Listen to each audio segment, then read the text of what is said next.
Okay, we're going to get started. The basic text, Progress and Poverty. The format of this course is the readings from the Progress and Poverty, and then there's other readings that gets more into the ecosystem management, which I have a background in. The title of the course, and I suppose somebody can do that on the character generator, it's called Georgist Ecology. Georgist Ecology. In fact, that's on the top of the class notes. So every week I'm going to hand out, before the thing goes on, is the class notes. So you don't really have to take notes, or you can scribble in the edges so you're not busy, so you're thinking and asking questions. So let me tell you, my background, and then I'll get into the course material and what led up to coming up with this class. So my background is a civil and environmental engineer. I think people know what a civil engineer. When I graduated from the University of Michigan with my undergrad in 1975, it was really hard to get a job as an environmental engineer. It's like, well, why don't you go back and get a real degree like civil engineering? That's the attitude. And then everybody is familiar with the environmental laws that were created in the 70s and 80s, and all of a sudden there was a big rush of jobs and things. So I've been working, actually this is my 40th year in the field of environmental engineering. My first job in 1976 with a small engineering firm in Pontiac, Michigan. And I moved to Louisiana and New Orleans in 1981. And worked for Lockheed Martin, involved in the space shuttle program. You might be familiar with the Saturn V rocket that went to the moon. Well, before I worked at that plant, they built the rockets for the Apollo program. So because of that program and then the shuttle program, there was all this trichloroethylene, which is a cleaning agent that was used for the inside of the liquid oxygen tanks. And they used so much of that, it leaked out and went into the ground. And my whole career there, 28 years, was going after this trichloroethylene that was spilled over like 20, 30 years. So created a job for me. I was happy. I learned quite a bit. I was able to go to conferences on the techniques for cleaning up trichloroethylene, which degrades, but that's technical stuff. When the shuttle program was shut down, I guess literally, by President Obama, I saw the writing on the wall, so I got a job up here in New York. Now I work for the Parks Department, and believe it or not, even though I used to work in private industry for Lockheed Martin, now I'm working for the city government. I'm essentially doing the same kind of job. I'm project manager over 2 landfills in the Bronx. One has a professional golf course on top, right at the end of the Whitestone Bridge. Then another one up in Pelham Park. So I'm familiar with all the things that you have to do to manage landfills. There's methane and other kind of things. But our job is to take this unwanted piece of property and turn it into recreational space. And that's something that the city finds it wants to do and has money to promote that. So that's my background. In getting into the academic aspect of who I am, before I left Lockheed Martin, I got my master's degree in environmental engineering. Then I turned to a PhD program in urban affairs. It was the College of Public and Urban Affairs, I think it was called. And that's where I studied the water management institutions of Tampa and Baton Rouge. And I used the theories of Elinor Ostrom, which we're going to talk a little bit in this course. She's one of the ecosystem professionals, theorists that I subscribe to. But more importantly, I got a guy named Daniel Bromley, who's an economist from the University of Wisconsin-Madison, who sat on my committee and advised me and gave me encouragement. I still am in touch with him. In fact, there's 2 papers we're going to read from Bromley, and I've got several copies, even though it's not the assignment next week, but it's the week after that. But you can read about that. Even though that was written in 2009, there was a very important analysis that kind of led me to understand it's a strange connection, but his critique of the deceit of the fishing industry made me think of an analogy of the deceit of the people who get these 421A tax abatements for luxury condos in Manhattan. And if you can understand that connection, I think you're doing pretty good. But I've got a slide that goes into that. But so Daniel Bromley was a very big influence on my outlook and thinking. And actually for next week, we're going to be reading part of my doctoral dissertation, which goes into some of the theories behind that. So that's who I am. I'm familiar with some of the people in the class. I'm hoping that I get questions. It's going to make this course that much more interesting if I get some pointed questions and inquiries. I guess before we start off, is there anybody who disagrees with the Henry-George theorem? I just don't want to get into this class where I'm having to defend the logic and the value of Henry-George. I've gone to some seminars and somebody's going, secure property rights, and I don't know what the other thing was, but it was disruptive. So I don't see anything like that going on here. So what I'm doing today is introducing a class that's going to go over the month of March. Interestingly, there's 5 Thursdays in March, and I'm going to have a class every Thursday. And I guess I have to say, starting out, that this is a very exciting time in American history and my personal history.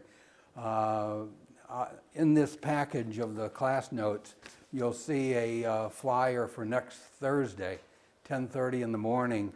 I'm giving a talk. The title, it's at the New School.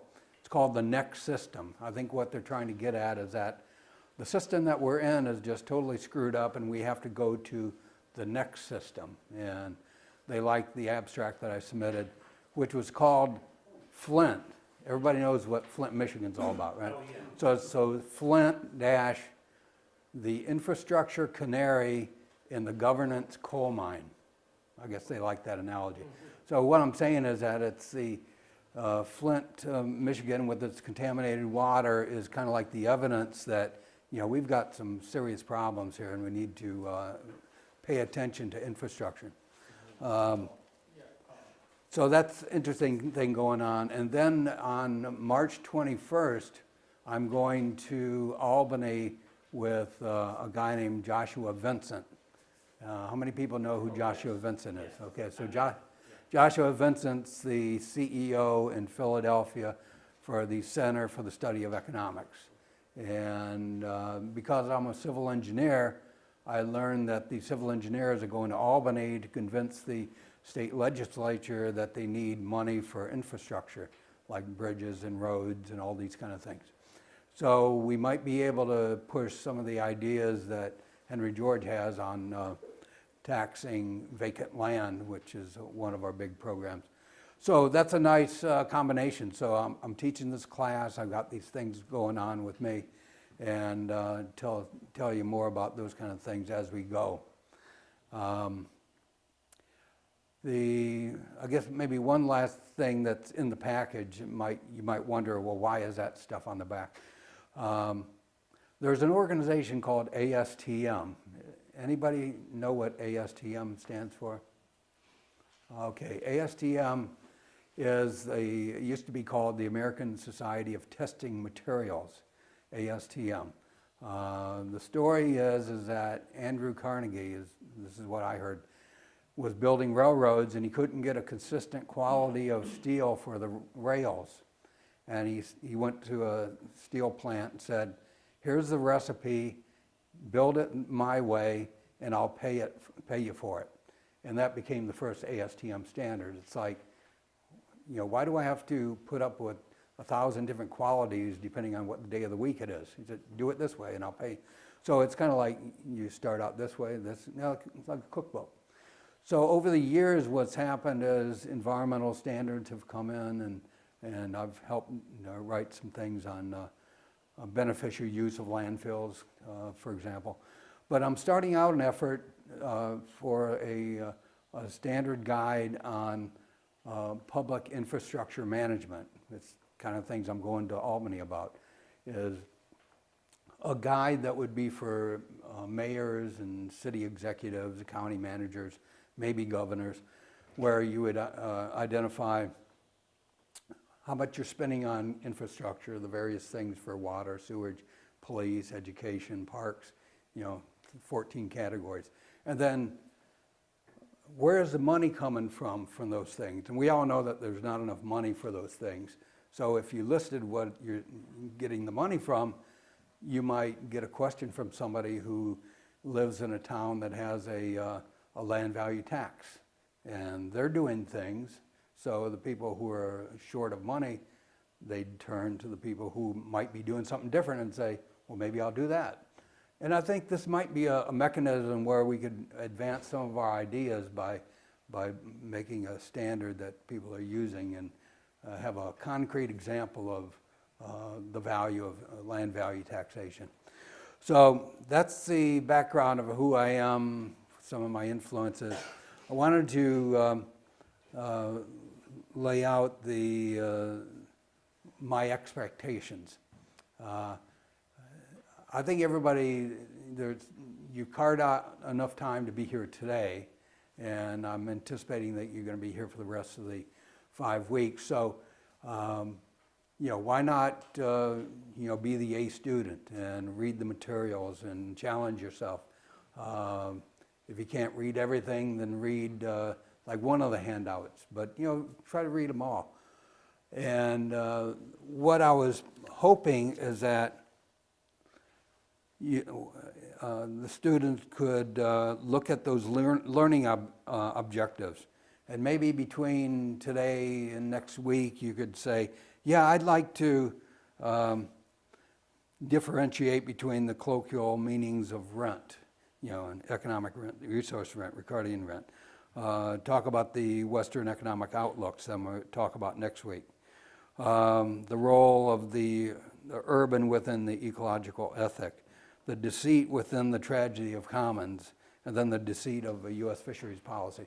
So those are the things that I want to get out of the class, and I thought if the student would volunteer on one of those, or maybe I was also thinking, because there's at least a choice of like 30, is that whenever you go into this abridged version of Progress and Poverty, there's these italicized statements in here. I was thinking that would be an alternative to those. For example, on page 11, wages are not drawn from capital. On the contrary, wages are drawn from the product of the labor for which they're paid. So Henry George thought enough of those little brilliant insights and sayings that he italicized it. So I'm thinking that if a student would take one of those, and maybe that would be his presentation. But you could take more than one. So that's what I'm anticipating on the last day. We kind of have students have an opportunity to get up, share what they've learned, and talk on that topic of your choosing. If you don't do a paper, that's okay, but that's what I'd like to have happen. So I think we've got. I think the best time for a class is like an hour and a half at the max. After an hour and a half, you just kind of doze off. So we got a little bit of a late start. So if we go till 8 or maybe 8:15, I think we'll be in pretty good shape. And I think next week, if we can get started right at 6:30, that'd be good. So let me Let me say that the first thing, this is Georgist Ecology. I think the first thing that somebody might ask if you tell them, hey, I'm taking a Georgist Ecology class, what's that all about? Who's Henry George? Let's see if anybody disagrees with my characterization of what George thought. Like somebody says, isn't he a socialist? And I think the answer would be that he believed in capitalism without monopoly, where common property is respected, protected, and secure. That's what I came up with. I'd like to throw that out just for maybe a minute. Anybody think that's wrong? No, I think that's right, but I think he was also very much the capitalist to be fairer with the workers and how things are being distributed. Okay, yeah, I think there's no disagreement with that outlook. I think the fact that we say capitalism without monopoly kind of goes to support what was said, that the capitalists are more fair with the workers. We'll get into the details of where the wealth is going to. If it's not the workers, where is it going? That's the main theme of Henry George. So I went into a little bit in this class notes about the idea, and you had a movement about 100 years ago of what was called single taxers. Joshua Vincent recently gave me several articles from the Single Tax League that was like 1913, 1911. Seems like something happened after World War I or something, but very active movement, something that'd be very good for you to read.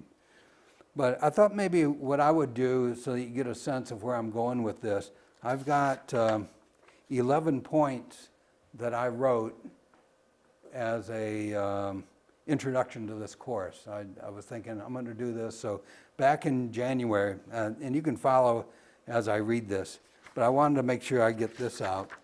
I follow that with something that Henry George wrote. So Georgist Ecology, I wrote this January 11th, 2016. Number one is nearly everything you've been taught about economics is wrong, misleading, and deceitful. Maybe that's an exaggeration, because I don't know, you might have never heard anything but Henry George, but I think in general, just accept that. Number two is there's an economic tradition based on collaboration, cooperation, and sharing that is actively discouraged and found to be not American, socialist, or even communist. Yet this this tradition that motivated founders of the early administration of the United States. I guess my thesis, and very handily, Ibrahim has this book called Kicking Away the Ladder, which goes into the material that we're going to be reading for next week. And essentially it's talking about the deceits behind how economics is taught.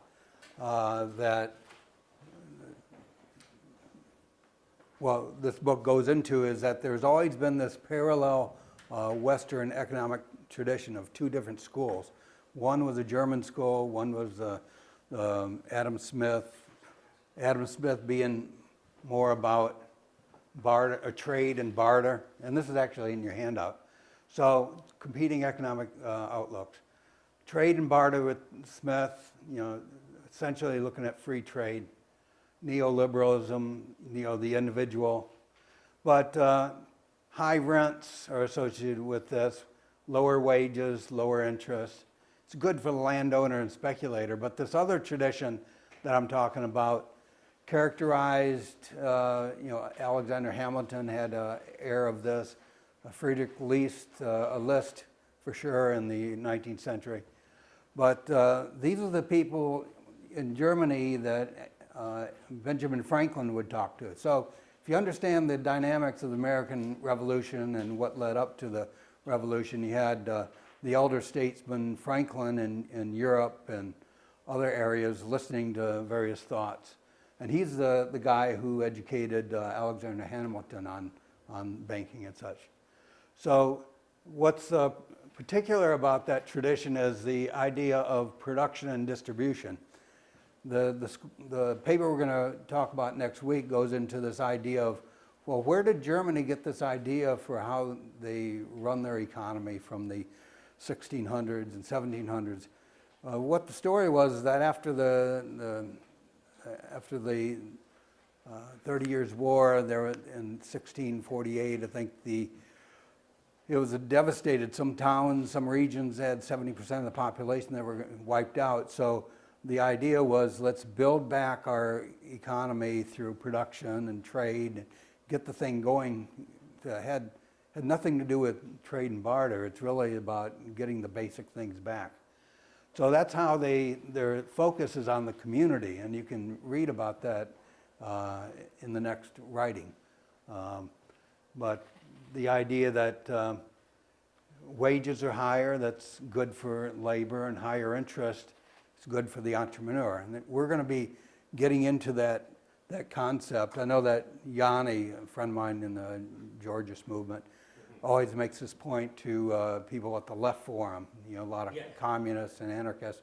And he says, capital is good for labor. There's no conflict here, and you get a lot of strange looks. But that's the importance of going places where people get kind of shocked. But I just wanted to let you know where I'm coming from and from that point number 2. So let's go to point number 3. In this and the next 4 sessions, I hope you find acceptable my vision of what economics is and what it has always been, if not shadowed by an alternate tradition of economics espoused by those who benefit from the status quo, monopolist style of public governance that is geared to benefit the 1% in wealth in the U.S. and the world because they are the job creators. We hear this a lot, that you need to give us a break. You need to put us on a pedestal. You need to bail us out because we're the job creators. And then if you've seen the Big Short, you start to get understanding that there's no wealth there. Banks create money and they can get the economy rolling again. Maybe we just need to cancel some of these, fictitious debts that are out there. So that's the thing that number 3, just letting you know where I'm coming from in this course. And I'm always waiting for feedback either today or the next week or the week after about, I didn't understand that number 3 point. I didn't agree with it. And so it'd be food for thought and material for discussion. I don't agree because the 1%, for instance, what they're doing now, they're outsourcing work that should be done here. And they're bringing it right back into our market without paying any tariffs. So they actually found a way how to manipulate free trade and take that revenue away from us. No, that's a good point. I really wanted to get through the overview first, but I'm glad you brought that up because there's a lot of talking about phrases and things that you think you might mean. But the point that you brought up is really getting into that German tradition of the value of creating something locally. It's more than just buying that widget that somebody in central China made, because there's a lot of wealth that's staying over there. We should put in our minds that maybe it's worth paying twice what you might get from something over there because you're employing the person who's living next door to you, who's a teacher. So now I'm going to talk about number 4. The last sentence in number 3 had to do with, the last one was, I think we need to look at what's called the urban within the environmental ethic. So in number 4, I talk about what this environmental ethic is. And I think it's important because I'm calling the course Georgist Ecology because I'm trying to introduce concepts that Henry George probably would have gotten into if he lived to be 200 years old, but I guess it's our charge that somebody contributes and then we take his and we contribute. So number 4 was, don't misunderstand what I say about the environmental ethic. Number 5 is, I don't mean Walden Ponds, Thoreau, or even Greenpeace, Earth Justice, the World Wildlife Fund. My perspective is the mere opposite of that unit of measure, although there's linkage with that perspective. Let me read the next one, and then maybe we'll get enough material, then we can talk about a concept. What I mean is that the other perspective, which is the other, not mine, is that the other perspective is all about the non-urban, as if the non-urban can be conceived without the reality that makes it other than those nasty things like pollution, so-called overpopulation, crowding, noise, disease, crime, police brutality, high taxes. My perspective involves the urban as an important ecosystem type that shares space on a regional basis with wilderness ecosystems and human-impacted adaptive ecosystems that have sufficient resilience to sustain themselves in spite of human encroachments. So what I'm trying to get there is that we'll be getting into this concept of threshold-based ecosystem management, and it's with the theories of these two guys named Michael Rowe and I can't remember the first name, Van Eaton. So it's Rowe and Van Eaton. And I taught a course at Pace University on their book. And the thing that's important is that they identify in an ecosystem, you're likely to get 3 or 4 types of ecosystems, sometimes side by side or influenced by, and it's almost, well, it is impossible to say, okay, I got this ecosystem and I'm going to resurrect that. I'm going to do the best I can without thinking about what's on either side or within the region. And it's very important to understand the boundary effects, because you might say you had the best intervention, the best experiment, or maybe you read the literature and this worked and that worked. But their critique was that you need to look at all these interacting measures at once. And you might have to give up quite a bit if you're in an urban area and you have to have, let's say, a dam that needs to work 100% of the time, that doesn't fail. When you get into an urban environment, it's what's called the high reliability management. You got a nuclear plant. You don't let it lose its cooling fluid. You don't put it on the coast where you might have a tsunami, for example. Those kind of things, high reliability management. And if you do those kind of things, there won't be a disaster and you'll get the benefit that you need. Now, at the other end extreme of the system, now I guess I'm going to get into that chart in a second. You have wilderness areas that pretty much take care of themselves. And then you go in between there and you get more of the influence of man and the encroachments. So your approach to managing that ecosystem has to have a situation where ecologists and engineers start talking to each other. They start talking the same language because they're out there trying to accomplish a similar goal, even though the engineer might be making sure that the pipelines are built right and right materials, and the ecologist might be attendant to the species that are there and how to encourage them. So we're going to be getting into that a little bit. I think now that I've talked about this one, I'm going to set this one down. So that was really the points going through number 7. So let me read number 8, and we've got 4 more now. Please note that I will never unconditionally use the phrase overpopulation, as that term must always be used in reference to urban ecosystems that are functioning or not functioning in support of an identified population. Where there are homeless, unemployed, or others who do not integrate well with normal society, I would not say an area is overpopulated. Rather, I'd say that an urban ecosystem has failed to accommodate the needs of all its inhabitants. So it's this idea that is there enough wealth in urban areas to take care of these needs? As Georgists, we know that there's a lot of land value that's not being collected for its proper use. So that's where I'm getting at.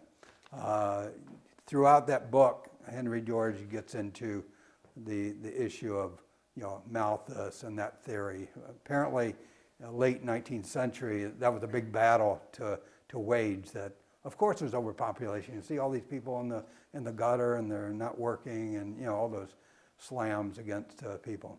When in reality they might have needed a meal, they might have needed some education, they might have needed a break. So number 9 was where population densities are high compared to an outer ring suburb, I would not say that it is overpopulated. I may, after a little study, say that I'm looking at an area of relatively high land value that could be tapped to sustain or even increase those densities. So somebody might say that, well, if I go to New Jersey, I might have this benefit. You always have that trouble of commuting, but done right, the resources are there to maintain even more population in New York City, believe it or not. Number 10 is interesting, and it might generate some conversation. The natural order of things in nature is chaos. Although nature has systems that have evolved to be resilient, once the urban appears, all bets are off that a natural system can be sustained. That is why the urban is necessarily linked to what Rowe and Van Eaton call high reliability systems. I make this point because infrastructure, look at the Brooklyn Bridge, over 150 years old. There's other bridges that are even more at risk. But we seem to think that we can build something and it's going to last long enough and we'll be dead before it needs to be repaired. That's why I'm going after this infrastructure standard. We need to be serious about these kind of things. We need to have public officials that look beyond the 4 years they're in office, or the 8 years, or the 12, or even the 20 and 30.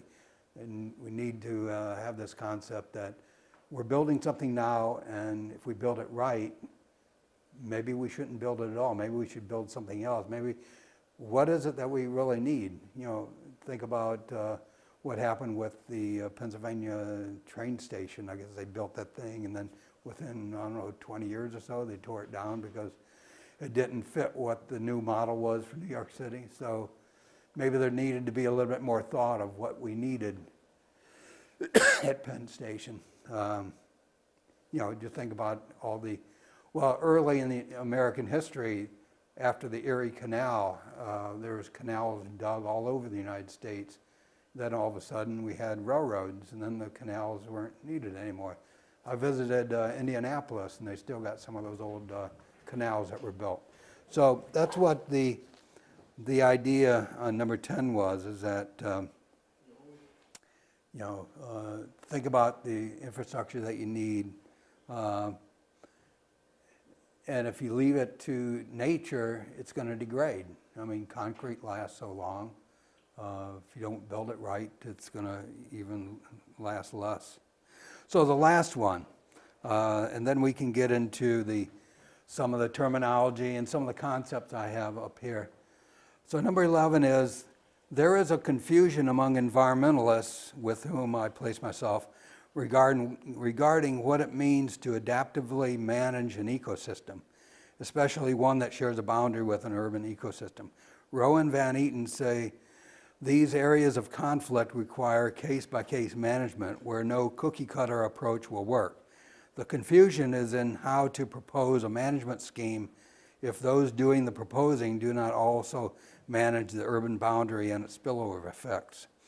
Contingent compromises are the only things that can be proposed unless a true environmentalist identifies feasible processes that are truly resilient to external human effects.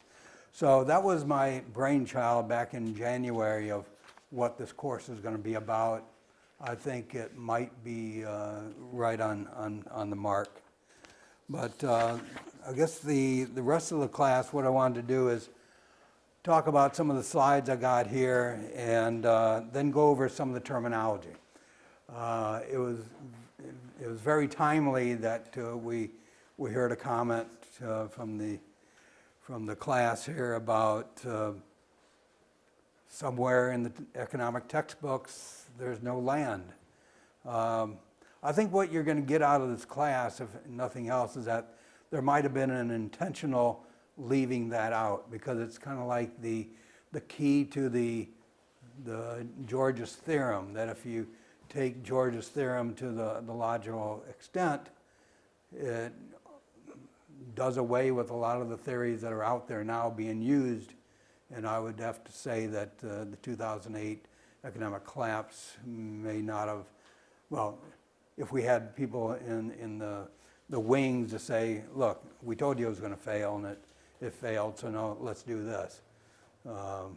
It'd be my hope that before too long, maybe if we have enough of these kind of classes, we'll develop a cadre of people who will stand up and say that enough is enough. But the production includes, I like to use what is more noticeable or available to your mind, is that production requires requires labor. You're kind of familiar with your hands and having various jobs. So labor, and then capital, and then labor, land, and then we'll talk about capital.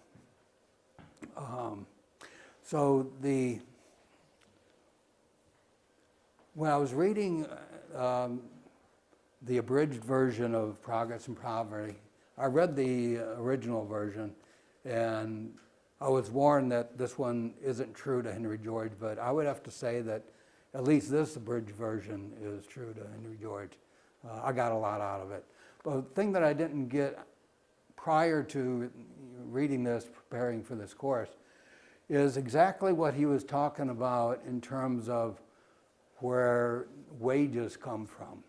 And I put this diagram here because I think this is the groundbreaking concept that really isn't talked about enough.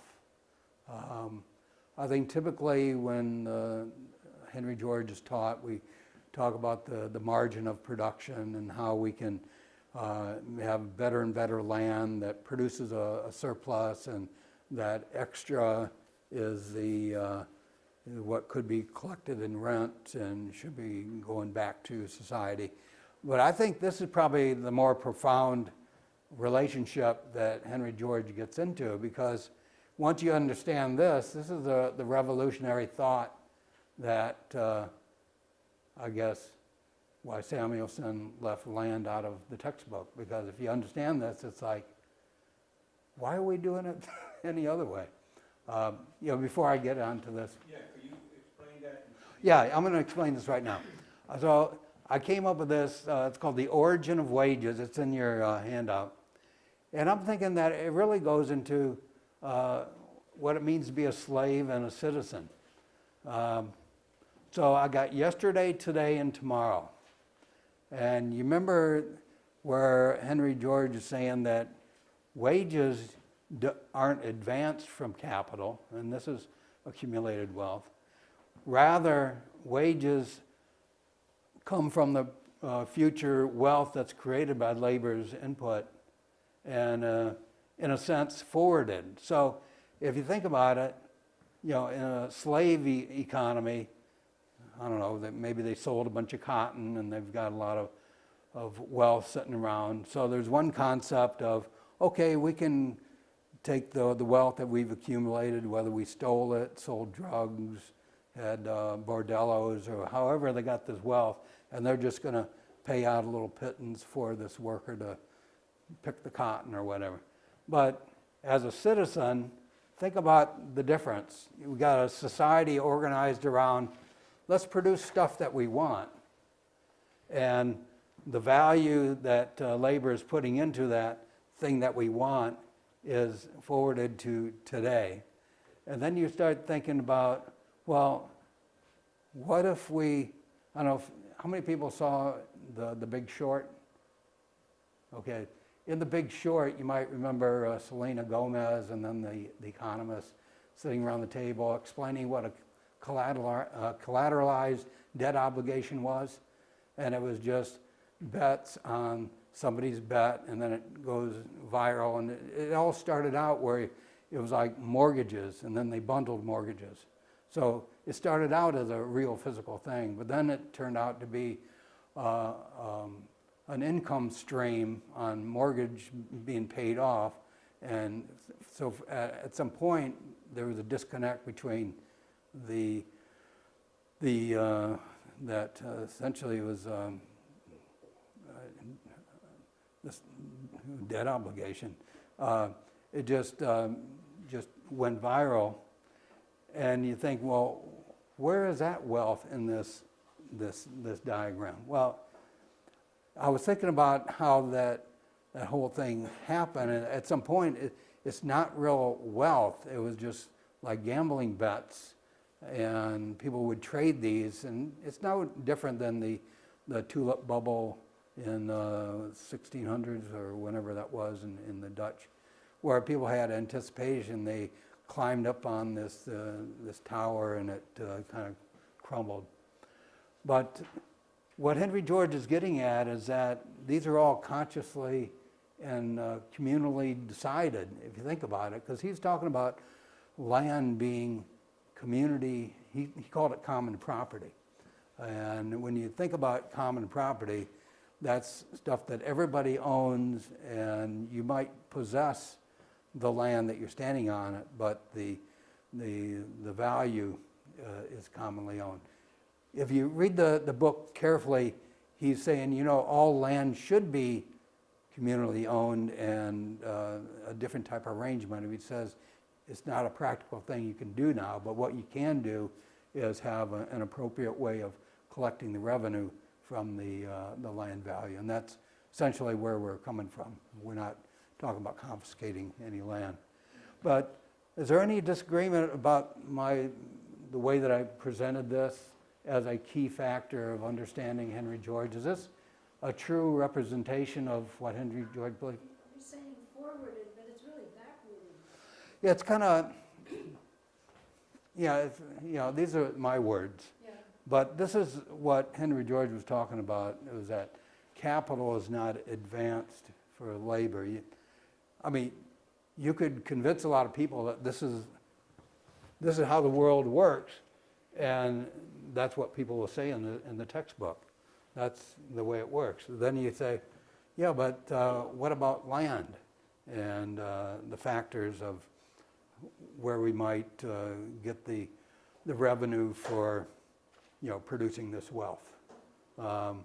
It's really kind of like a pure political viewpoint of, we believe this, and if we have enough people who also think like us, we can organize society more around this kind of idea, rather than being the slaves of a thought idea of, well, there are rich people, and maybe the best thing we can do is hope for charity from Bill Gates and other people who have accumulated their wealth somehow. And that's good that they want to do that, but let's be the citizen within our society. Now, I did want to, we got at least a half hour at most. I did put this up because this goes into that Rowe and Van Eaton theorem, and I talked about it a little bit. You might want to read about it. It's not on the agenda for another couple of weeks, but I just wanted to introduce it briefly. I remember I was talking about the urban and the urban ecosystem on the far right. This is where you have high reliability management. you might have dams, you might have, oh, you know, in California they had that natural gas line that was leaking gas, and, you know, it's like, well, isn't there a way of turning that thing off, fixing it, and then, you know, why is it spewing out methane for months and months? Well, when you build those things, you put the extra money in, and you have high reliability, and you have engineers making sure that what was on the drawings are actually built. That's what high reliability management is. On the other side is self-sustaining, and then adaptive management. And then this is the special case here where you just can't have a cookie cutter approach. You can't have high reliability management and then adaptive management. There's bears going into the cities. This is the kind of things of how do you manage that when the when the human encroachment overlaps with the environment. But the thing that's interesting is to read the characteristics of this continuum of ecosystems least populated by humans, most, no extraction of resources we're doing there, models of how to characterize the system. When you have a lot of things known and people running around, you have a lot of models for how to keep things safe, water movement models. But when you got a natural environment, I wouldn't necessarily call it all chaos, but it's just a natural system that's got a very intricate pattern. Ecosystem health versus organizational health. You know, you see that dynamic. I found this article and I was thinking, the title of this is Decline of Pollinators Poses Threat to World Food Supply, reports say. So if this is a true story, how do we go about not destroying these pollinators? Do you think maybe if we hired somebody like a private company, they could figure something out? Or do you think this is more of something that take a community response or something that goes beyond public-private partnership? I just wanted to throw this out because I thought that was interesting. Decline of pollinators, which is like bees, poses threat to world food supply. What's the solution? How do you start addressing that? Because this is community wealth, but it's like, it's all over the place. And maybe I'll have to stop flying, maybe I have to stop flying drones where the bees are. That might. So there's two graphs I wanted to show, and then we'll break up. These are like the last two. So after today, you would have seen all the kind of arguments that I'm going to be making, and I'm thinking that it's very good that we're talking about so we can kind of have some ideas. So you're going to see in Bromley's article, in fact, even though it's not for the next couple of weeks, I got a copy of Bromley's Fisheries Deceit article. And read that real carefully because he gets into Henry George as an example. Yeah, explicitly. Yeah, he was my doctoral, he's on my committee. Interesting. But so he has this in that article, and I just wanted to introduce it to you because the fisheries industry uses this to explain why it's good that they've got a monopoly position.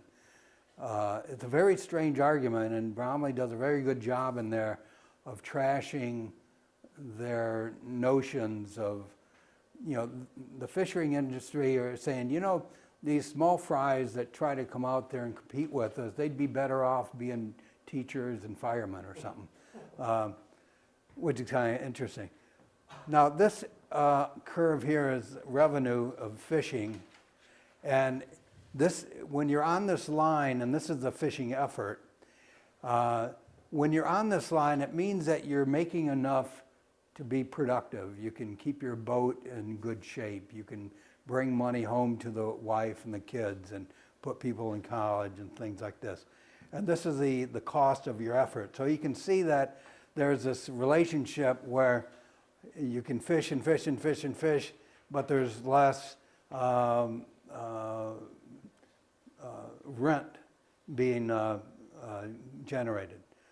For this effort, you get this is an example of the rent for the cost and your revenue. So what Bromley is saying is that throughout that article, they're saying that they need to have this maximized, I don't think they call it rent, but they're trying to say that they're good stewards because they stop somewhere in here. And if we had all those small mom and pops, they'd be competing with us, and then they'll overfish. That's essentially what the article. So what Bromley is talking about is that if you want to have a sustainable fishing supply, what you might want to do is start capturing the natural, well, the resource rent. This is the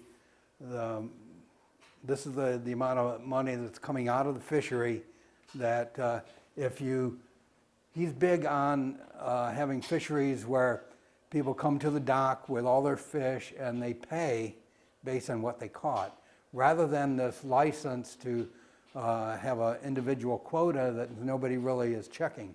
So it's very deceitful what the arguments that they're making in there, that, oh, trust us, you know, we'll do right, and see, this is the graph that we're using. And Bromley is saying, well, no, what we need to do is be upfront. It's our common property, you know, you, me, everybody else in the world. That's why Bromley is a Georgist. He's saying, well, why don't you just pivot this up here, and we'll collect the resource rent. So, you know, there's fewer, this is the incentive by capturing the rent in a Georgist revenue collection. And if the fishery is getting more depleted, you know, you just ratchet it up. So rather than just leave it to trust to this monopoly, you run the fishery industry that way. And that's really what he's getting at. Mark, can you explain the MEY and the MSY? Yeah, I'll give you the, well, actually it's in the paper, but I can, Something with maximum expected yield or something? yeah, I just wanted to introduce some of the ideas. It's in the paper.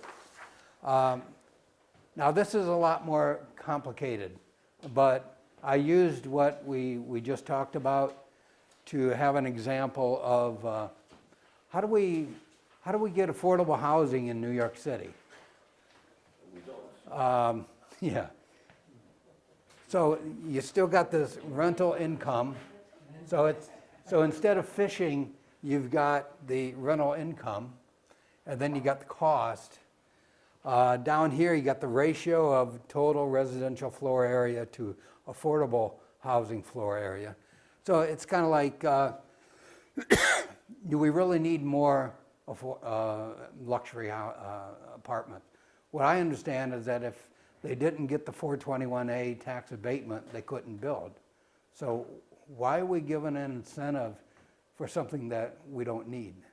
It'd be one thing if they're paying their fair share, and that's a good reason, but to give them a break for something that we don't need, it's like, what is this, con game? I mean, but this is what's going on in New York City. So I was thinking maybe we could define a good ratio of what we want to get to and have a logical argument of if it's not luxury, so maybe what we should do is take these vacant land that the city might own, or maybe they could own if they jacked up the rent on them because they're just speculating.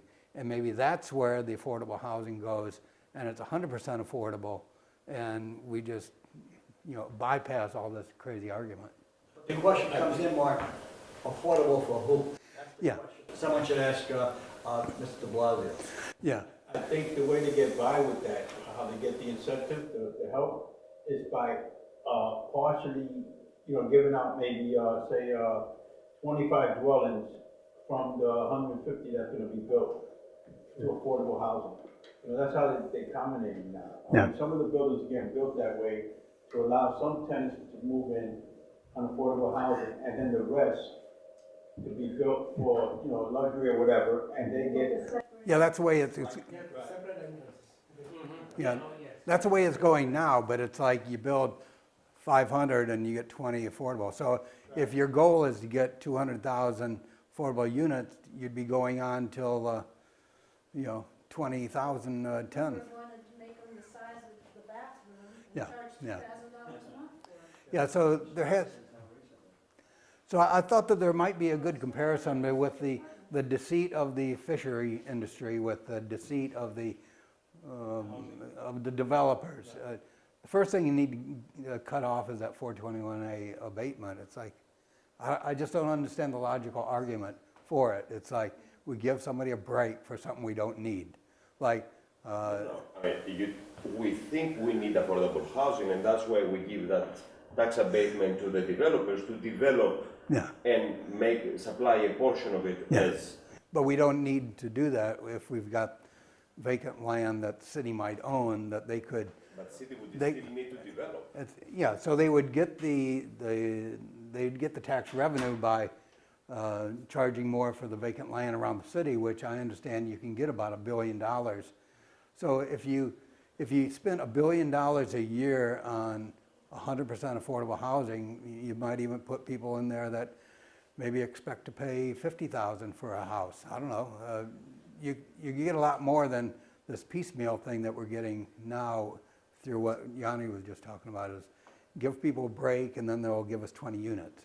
Well, we got, say, 80% of that stuff that might be luxury or, market rent. And so we're always behind the curve. We're never getting to that point because we think we're fixed in that's the only solution.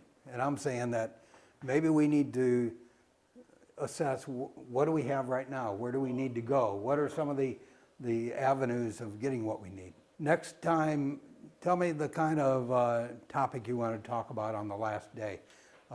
Before Yanni came in, we talked about taking a topic and then presenting something on that. And where it says, well, all the students get up. My first idea was those learning objectives, but then anything that's italicized in the Henry George Progress and Poverty. And maybe bring some real life examples. I guess I'm intrigued on this concept of people who aren't landlords who are extracting rent like the Henry George was getting into, but extracting wealth that is destroying our society. We might need to update who our adversaries are and not be soft on them. Appreciate your time and hope to see you next week.